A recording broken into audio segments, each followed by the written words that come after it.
Banks అనేవి ఎట్లా సామాన్యుల్ని లూటీ చేస్తున్నారు అనే విషయం ఒక్కొక్కసారి అర్థం చేసుకుంటే చాలా భయానకంగా అనిపిస్తుంది. ఆటో డెబిట్ అనే అంశం ఒకటి తీసుకుంటే చాలా అంశాలు ఉన్నాయి. ఆటో డెబిట్ అనే అంశాన్ని కనుక తీసుకుంటే డెఫినెట్గా ఈ ఆప్షన్ అనేది ఒకటి ఉంది.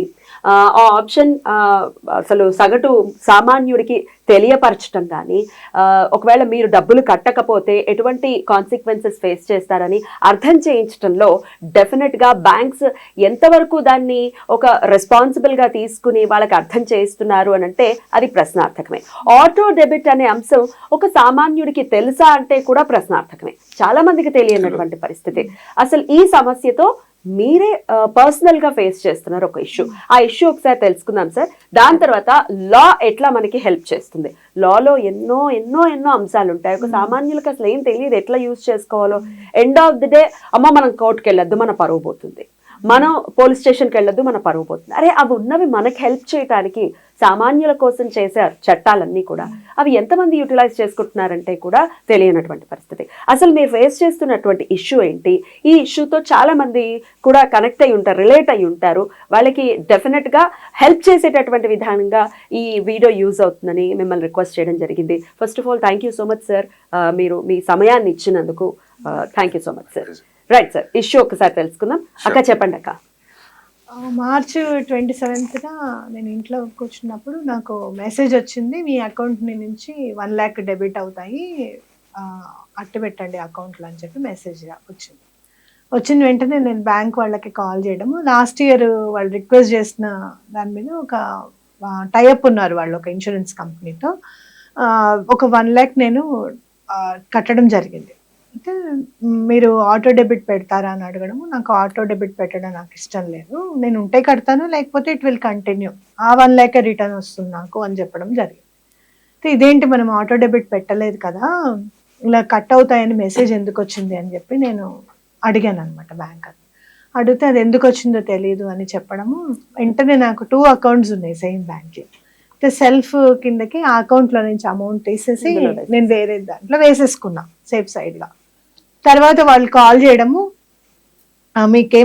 మనమేమి ఆటో డెబిట్ పెట్టలేదండి, మనం ఆప్ట్ చేయలేదు, మీరు సేఫ్ కార్డ్ పెట్టుకోవచ్చు, అది ర్యాండమ్గా వచ్చిన మెసేజ్ కావచ్చు అని చెప్పడం జరిగింది అనమాట. సరే అని నేను మళ్ళీ కంటిన్యూ చేస్తున్నాను. ఎందుకు అని అంటే నాకు ఈఎంఐ ఆ అకౌంట్లో నుంచి వెళ్తుంది అనమాట, ఏదైతే కట్ అవుతుంది మెసేజ్ డబ్బులు అందులోనే ఉండాలి కదా ఆబ్వియస్ గా. పెట్టిన తర్వాత సడన్ గా ఫైన్ మార్నింగ్ 1 lakh కట్ అయిపోయింది. 1 lakh without any intimation cut అయిపోయింది. కట్ అయిపోయిన తర్వాత నేను మళ్ళీ హడావిడిగా బ్యాంకుకి వెళ్ళడము, ఏంటండి ఈ పరిస్థితి ఇట్లా జరిగింది అని చెప్పి వాళ్ళని అడగడము, అయ్యో మిస్టేక్ జరిగింది అని చెప్పడము, వాళ్ళు ఇన్సూరెన్స్ కంపెనీ వాళ్ళతో మాట్లాడించడము. వాళ్ళు అప్పుడే నన్ను ఒక మెయిల్ పెట్టమన్నారు. మెయిల్ పెట్టమంటే నేను పెట్టనని చెప్పాను, ఎందుకంటే నేను ఆటో డెబిట్ నేను అసలు ఆప్ట్ చేయలేదు, మీరు నాకు కట్ చేశారు, నా డబ్బులు నాకు ఇవ్వండి అని చెప్పి ఇదంతా అని చెప్పి నేను పెట్టను మెయిల్, మీరు ఇమీడియట్ గా నాకు అమౌంట్ వేయండి, లేకపోతే నేను ఊరుకోను, మీ ఆఫీస్ ఎక్కడో చెప్పండి నేను వస్తాను అని చెప్పడం జరిగింది. అని అంటే వాళ్ళు ఒక 2-3 days లో నా అమౌంట్ నాకు రిటర్న్ వేసేసారు. రిటర్న్ పడిపోయింది అమౌంట్. రిటర్న్ పడిన తర్వాత ఐ వాస్ క్యాజువల్, ఇంకా నార్మల్ గానే నేను ఉండడం జరిగింది. మళ్ళీ ఒక 1 month తర్వాత, ఆల్మోస్ట్ ఒక 1.5 month తర్వాత నాకు మధ్యలో ఒకసారి కాల్ చేశారు, మేడం ఇట్లా మళ్ళీ మీరు మెయిల్ పెట్టండి, ఆటో డెబిట్ వల్ల కట్ అయింది, నేను ఆప్ట్ చేయలేదు, అది ఇదని మెయిల్ పెట్టండి అంటే నేను అసలు మెయిల్ పెట్టాను, నీకు తెలుసు కదా అన్నిటికీ నేను క్లియర్ గా ఆన్సర్ చెప్తాను, ఎక్స్ప్లెనేషన్ ఇస్తానని. మీరు రూమ్ లో కూర్చున్నారు, లైట్ ఆపండి అని మీరు అంటున్నారు, నేను లైట్ వేయలేదు, నేను ఆపను అని నేను చెప్తున్నా, మీకు అర్థమవుతుందా అని అడిగా. అనేసరికి ఇంకా కామ్ అయిపోయారు. కామ్ అయిపోయిన తర్వాత మళ్ళీ జూన్ ఎండింగ్ లో నీకు తెలుసు నేను ఎంత చాలా కష్టంలో ఉన్నాను, మళ్ళీ 1 lakh కట్ అయింది. మళ్ళీ కట్ అయింది. మళ్ళీ కట్ అయితే మళ్ళీ వెళ్తే నన్ను అరిచారు, మీరు అప్పుడు మెయిల్ పెట్టమంటే మీరు మెయిల్ పెట్టలేదు, చూడండి ఎట్లా జరిగిందో, ఒక మెయిల్ పెట్టడానికి మీకు ఏమైంది అని అంటే నాకు ఆశ్చర్యం అనిపించింది. మళ్ళీ నేను ఇన్సూరెన్స్ వాళ్ళకి ఫోన్ చేస్తే వాళ్ళు ఏం చేశారు, ఈసారి నాకు సారీ లెటర్ పెట్టమన్నారు, అపాలజీ లెటర్ పెట్టమన్నారు. తర్వాత అపాలజీ లెటర్. కానీ నేనున్న క్రైసిస్ లో నాకు అది తప్పింది కాదు, బట్ స్టిల్ ఒకసారి చూద్దాం, నేను ఎందుకంటే ఇది సీరియస్ గా తీసుకోవాలి ఇష్యూ అని అనుకోవడము. నేను అపాలజీ లెటర్ పెట్టి నేను కింద రాశాను, ఈ మాత్రం సారీ సరిపోతుందా అండి, ఇంకా ఏమన్నా ఎక్కువగా సారీ చెప్పాలి మీకు చెప్పండి అని. సరిపోతుందండి సరే అని చెప్పి ఊరుకున్నాను. ఇంకా అప్పటి నుంచి ఇగో ఇప్పుడు వచ్చేస్తుంది మెయిల్, ఇప్పుడు అవుతుంది ఏం రాలేదు ఇప్పటి వరకు. చేస్తున్నాం, దాని మీదనే మేము మాట్లాడుతున్నాము. హయ్యర్ అథారిటీస్ నుంచి రావాలి, ముందు బ్రాంచ్ హెడ్ నుంచి రావాలి అని అంటే బ్రాంచ్ కి మళ్ళీ కాల్ చేయడం అని అంటే బ్రాంచ్ నుంచి మేము పంపించేసామండి అని వాళ్ళు అనడం. ఇంకా నిన్న మాట్లాడినప్పుడు ఇంకా హయ్యర్ అథారిటీస్ నుంచి రావాలంటే ఎవరు ఆ హయ్యర్ అథారిటీ, డానా అని అడిగాను. హయ్యర్ అథారిటీ అంటే హై ఎండ్ అని చెప్తున్నారండి. అంటే ఆయన ఏమైనా డానా, మీకు కలవరా ఏంటి అసలు ఈ పరిస్థితి ఏంటి? 1 lakh rupees చిన్న అమౌంట్ అనుకుంటున్నారా మీరు? అసలు నేను ఎంత కష్టపడి మళ్ళీ నేను ఈఎంఐ కట్టుకున్నానో మీకు తెలుసా? ఇలా చేస్తున్నారు మీరు అసలు. నేను అవుట్ ఆఫ్ ద బాక్స్ వచ్చి మాట్లాడాల్సి వచ్చింది. పద్మిని, అన్నం తింటున్నారా, గడ్డి తింటున్నారా? అసలు నాకు రిటర్న్ చేయమంటే మీరు హై ఎండ్ అని ఎందుకంటారు? మీకు నా డబ్బులు కట్ చేసుకోవడానికేమో 1 day టైం పడుతుంది, రిటర్న్ ఇవ్వడానికి మాత్రం 1 month పైన పడుతుందా అని చెప్పి నేను చాలా గట్టిగా మాట్లాడి అసలు అవుట్ ఆఫ్ ద బాక్స్ వచ్చి ఇంకా చాలా గట్టిగా అన్నాను. మీకు నేను చూడండి నేను ఏం చేస్తానో, నేను తప్పకుండా దీన్ని చాలా సీరియస్ గా తీసుకున్నాను. ఇట్స్ ఓకే, నాకు కష్టం ఉన్నప్పుడు మీరు ఇవ్వలేదు, నాకు అమౌంట్ అరేంజ్ అయ్యాయి, మీరు ఇచ్చినా ఇవ్వకపోయినా ఏం చేసినా నేను మాత్రం ఊరుకోను అని చెప్పడం జరిగింది. అంత చేసిన తర్వాత నిన్న సాయంత్రం ఫోన్ చేసి మాట్లాడేసామండి. హైఎండ్తో కూడా వచ్చేసింది, మెయిల్ వచ్చేసింది, ఒక 4 days లో మీకు అకౌంట్ లో డబ్బులు పడతాయని చెప్పారు. రైట్, ఇది ఇష్యూ.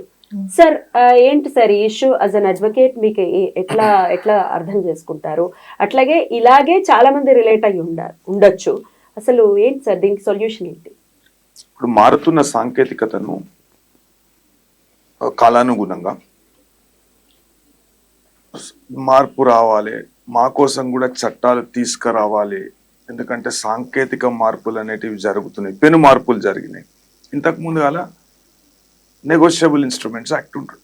నెగోషియబుల్ ఇన్స్ట్రుమెంట్ యాక్ట్ మొత్తం మనం పేపర్ కరెన్సీ డీల్ చేస్తుండే, లేకుంటే ఇన్స్ట్రుమెంట్స్ ద్వారా. ఇప్పుడు చెక్ల వాడుక తగ్గింది, ఎందుకంటే డిజిటలైజ్ అయిపోయింది. మన ఎకానమీ మొత్తము ఇంటర్నేషనల్ చేంజెస్ ఏవైతే జరుగుతున్నాయో గ్లోబల్ ట్రేడ్ వైపు పోతున్నప్పుడు దానికి అనుగుణంగా సాంకేతిక అంశాలను కూడా దాన్ని తీసుకొని వివిధ సాంకేతిక మార్పులు అనేటివి చేయడం జరిగింది. దానిలో భాగంగా డిజిటల్ పేమెంట్స్. ఇంతకు ముందు వాళ్ళ క్రెడిట్ కార్డ్స్ ఉంటుండే, క్రెడిట్ కార్డ్స్ కూడా ఇట్లనే సతాయిస్తుండే. అంటే బలవంతంగా వాళ్ళ మీద ఇవి తీసుకోండి, దానికి ఏం ఛార్జీలు ఉండే, ఇవి ఉండే అని చెప్పేసి తర్వాత దాని మీద తెలియకుండానే సర్వీస్ ఛార్జ్ అని ఎక్కడో ఆర్బిట్రేషన్ పెట్టుకొని ఎవరో ఫోన్ చేసి రికవరీ ఏజెంట్లను పెట్టుకొని అంత దారుణంగా హింసించేవాళ్ళు. అయితే క్రెడిట్ కార్డ్ అనేది వాడుక తగ్గింది, డెబిట్ కార్డ్ కూడా వాడుక తగ్గిపోయింది. అయితే వీళ్ళు 2007లో ఈ సాంకేతికత అభివృద్ధి చెందుతున్న సమయంలో బ్యాంకులు అన్ని ఏం చేసినాయంటే మాకు ఒక ప్రత్యేకమైన చట్టం కావాలి, లేకుంటే ఈ సాంకేతికత ఆధారంగా చేసిన చెల్లింపులు కానీ మాకు వస్తలేవు, వాపసు తీసుకొని కష్టమవుతుంది. అంటే కొంత చట్టాలలో ఉన్న లొసుగుల కారణంగా బయటపడుతున్నారు. అంటే పేమెంట్స్ అండ్ సెటిల్మెంట్స్ యాక్ట్ 2007 అనే ఒక చట్టాన్ని అమల్లోకి తీసుకొచ్చింది. అదే విధంగా ఆర్బిఐ ఒక మాస్టర్ సర్క్యులర్ ఇష్యూ చేసింది. ఈ ఎలక్ట్రానిక్ పేమెంట్స్ అనేటివి ఎట్లా ఉండాలి, ఎలక్ట్రానిక్ పేమెంట్స్ రికవరీ ఎట్లా చేయాలి, ఈ పేమెంట్స్ అండ్ సెటిల్మెంట్స్ యాక్ట్లో బ్యాంకుకు కొన్ని అధికారాలు అనేటివి కల్పించడం జరిగింది. అదేవిధంగా ఏ విధంగానైతే మనము చెక్ బౌన్స్ కేసు వేస్తామో అదేవిధంగా ఈ ఎలక్ట్రానిక్ నాన్ క్లియరెన్స్ కూడా బ్యాంకు వాళ్ళు కోర్టుకోవచ్చు. అది ఒక నిర్ణీత సమయంలో డిసైడ్ చేయాలి. అది బ్యాంకులు అంటే ప్రజాధనం మన దుర్వినియోగం కాకుండా ప్రజలు తీసుకొని, అంటే కొన్ని వేల కోట్లు తీసుకొని అవి ముంచుతుండ్రు, బ్యాంకులు కూడా ఇస్తున్నాయి. అవి పక్కకు పెడితే అదంతా మళ్ళీ సామాన్యుడి మీద. నేను ఒక కేసు నేను వ్యక్తిగతంగా ఒక కేసు డీల్ చేస్తున్నాం. ఆ కేసులో ఏంటంటే 65 కోట్ల రుణం, ఒక పెద్ద వ్యక్తి, ఒక బడా వ్యక్తి 65 కోట్ల రుణం తీసుకుంటాడు. 65 కోట్ల రుణం తీసుకున్నాక ఆ 65 కోట్ల రుణాన్ని కట్టడు, తిరిగి చెల్లించాడు. తిరిగి చెల్లించకపోతే దానికి ఆస్తి, దానికోసం ఒకటి ఆస్తి తనఖా పెడతారు కదా, షూరిటీ పెడతారు కదా. అయితే ఆ ఆస్తి అప్పట్లో 65 కోట్ల విలువ చేయకుంటుండే. అయితే ఆ ఆస్తి విలువ ఒక 1000% పెరిగింది. 1000% పెరిగింది.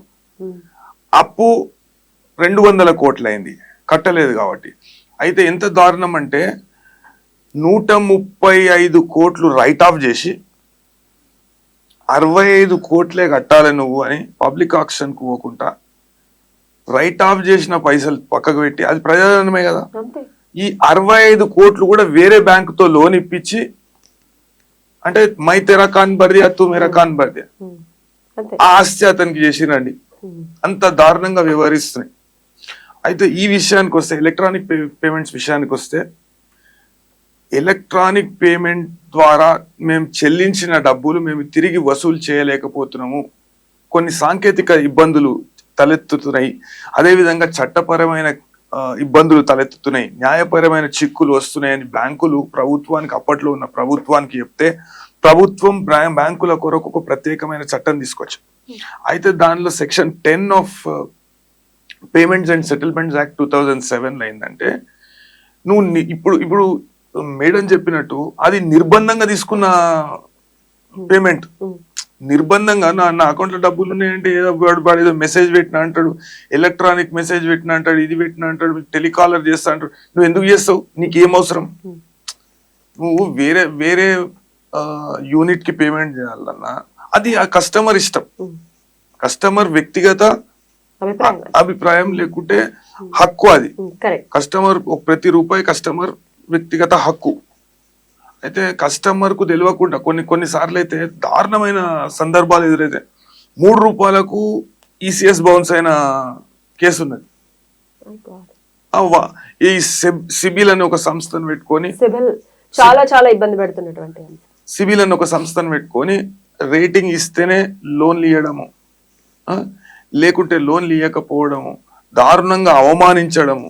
ఈ మధ్యలో అయితే లోన్లు కట్టకపోతే ఫోటోలు వేసి, అంటే సామాన్యులు వేస్తున్నారు.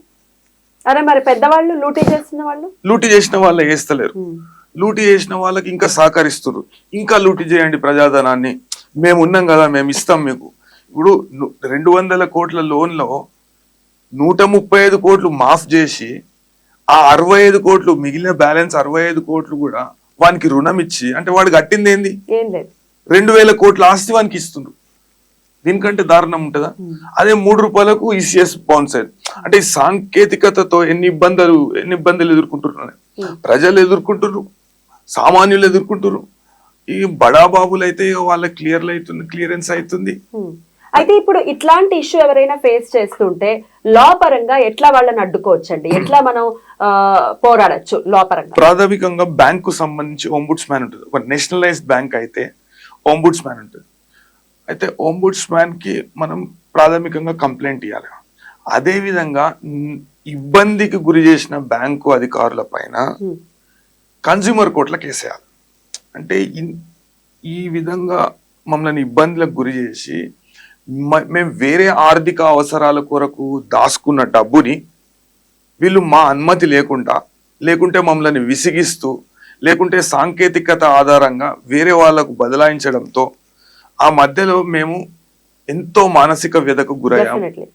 అదే విధంగా మా క్రెడిట్ స్కోర్ అనేది, లేకుంటే మేము సమయానికి వేరే వాళ్ళకి కట్టలేకపోయినాం. ఆ మానసిక వ్యధ పక్కకు పెడితే దానిలో మా క్రెడిట్ రేటింగ్ పడిపోయింది. ఆ రేటింగ్ కూడా పడిపోతుందండి ఇట్లా గనక అయితే? పడిపోతుంది. ఒక్కొక్క ఇన్స్టాల్మెంట్ మనము ఈఎంఐ లేట్ అవుతున్నా. ఇప్పుడు నేను అకౌంట్ లో డబ్బులు లేకుండా మార్చుకున్నప్పటికీ 2 times వాళ్ళు ఈసీఎస్ చేశారు నా అకౌంట్ లో. అంటే ఇన్సఫిషియెంట్ ఫండ్స్ కిందకి రిటర్న్ వెళ్ళిపోయింది. సిబిల్ మీద ఇంపాక్ట్ పడుతుంది ఖచ్చితంగా. రేపన్నాడు ఏదైనా లోన్ కి వెళ్తే అది అడుగుతారు. అడిగితే ఇదంతా చెప్పాలి. ఇదంతా చెప్పినప్పుడు వాళ్ళకి ఏమనిపిస్తుంది, అమ్మో లోన్ తీసుకునే వాళ్ళు చాలా గట్టి వాళ్ళు, రేపు పొద్దున మనని కూడా ఏదైనా క్వశ్చన్ చేస్తారు. మీరు తప్పకుండా ప్రశ్నించాలి. ఎందుకంటే దీన్ని ఇప్పుడు ఆ మానసిక వేదనే కాకుండా వేరే వాళ్ళ దగ్గరికి వెళ్ళి ఆ డబ్బు తీసుకొచ్చి, అంటే అప్పు చేసి మళ్ళీ వేరే అప్పు చేయాల్సి వస్తుంది. ఆ డబ్బులు కూడా వేస్ట్, వడ్డీ వేస్ట్ అవుతుంది. వేరే సమయానికి అప్పు ఉంటుంది. క్రెడిట్ స్కోర్ ఇబ్బంది అవుతుంది. క్రెడిట్స్ ఇప్పుడు ఒకవేళ వీళ్ళు కేసులో మీరు అన్నట్టుగానే లా పరంగా వెళ్ళారు, కేసు వేశారు, గెలిచారు, క్రెడిట్ స్కోర్ ఏమైనా మార్చే పరిస్థితి ఉంటుందండి? క్రెడిట్ స్కోర్ ఇంకేం మార్చలేము, ఆ మచ్చ అలాగే ఉంటుంది, చెయ్యని తప్పకి. బ్యాంక్ మీద పూర్తి స్థాయిలో ఎప్పుడైతే కస్టమర్స్ తిరగబడి డ్యామేజెస్ కు కేసులు వేస్తారో అప్పుడు బ్యాంకులు వాళ్ళ వైఖరిని మార్చుకుంటాయి.